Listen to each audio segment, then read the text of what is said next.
So the Renault Zoe 50 scored 0 in its latest Euro Ncap ratings. I'm not very happy, and I've written a letter.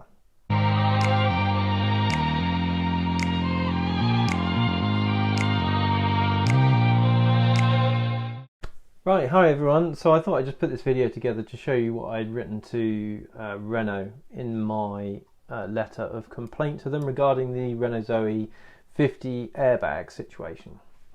What I've done here is I've written a letter not to the customer support team, and I haven't used the website. I think if you do that, you're basically going to fall into the treadmill of the Renault Zoe sort of PR machine, and you're gonna make it very, very easy for them to push your letter away, and they're just going to give you some generic statement.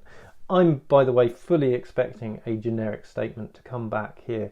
However, I have actually gone on to LinkedIn. I have found out who the customer care manager is for Renault in the UK, and I have sent them a written letter.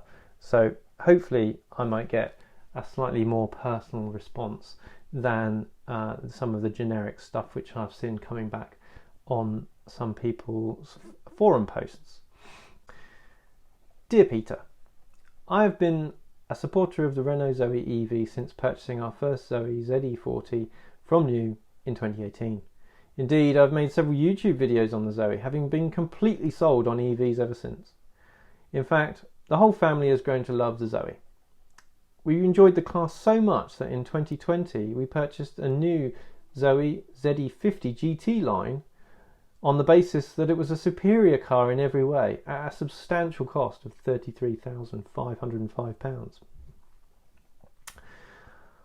I had been hugely impressed by this car. Its range has surpassed my expectations, and the visual aspects inside and out have also been a welcome improvement. As you can imagine, with all that said, it came as a crushing blow to find out that the Zoe 50 had an inferior side airbag system than the one fitted to our previous ZE40. I fully accept that Euro Ncap's 0-star rating is based in large part to the lack of new technology. However, the airbag is, at face value, a conscious choice to reduce occupant safety. By not declaring this, I believe there could also be a case to answer around misleading consumers, as they would only have had past scores from Euro Ncap to rely upon, which, left unchecked, gave consumers a false impression on the level of side impact protection on offer. I had been a huge proponent of what Renault had been doing in the EV space and was considering the new Megane EV as a future purchase. However, I am now considering my options, as I am mindful that the value and saleability of my vehicle has likely diminished significantly through no fault of my own. As I write this, I am reminded of some advice my father, who worked for both Volvo and Nissan, in your very office, for a combined total of 32 years, once said, "Put your most precious things in a safe place." I am keenly interested in the steps that you are taking to address this issue. Right now, our Zoe 50, and indeed a company that puts profit ahead of customer safety, is not something I want near my precious family. P.S. As this is 2021, as well as writing this letter, I'll be publishing a reading of this letter on my YouTube channel. So there we go. That's the letter that I've written. Now, I advise anyone that has a ZE50 or was thinking about getting one is to get in touch with Renault's customer services. Write them a letter, but also, tweet them and, make yourselves heard.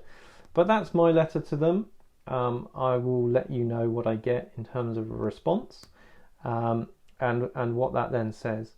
As well as writing this letter, I've written other letters and emails to consumer protection groups like Which, to see if they also would be interested in taking up this case, as I believe that if Renault can get away with this, then other vehicle manufacturers may look at that and decide that they also want to remove things from models of vehicles to make them cheaper to produce, whilst basking in the glory of a 5-star Euro Ncap rating from the original version of that car, which is a very, very worrying precedent to set.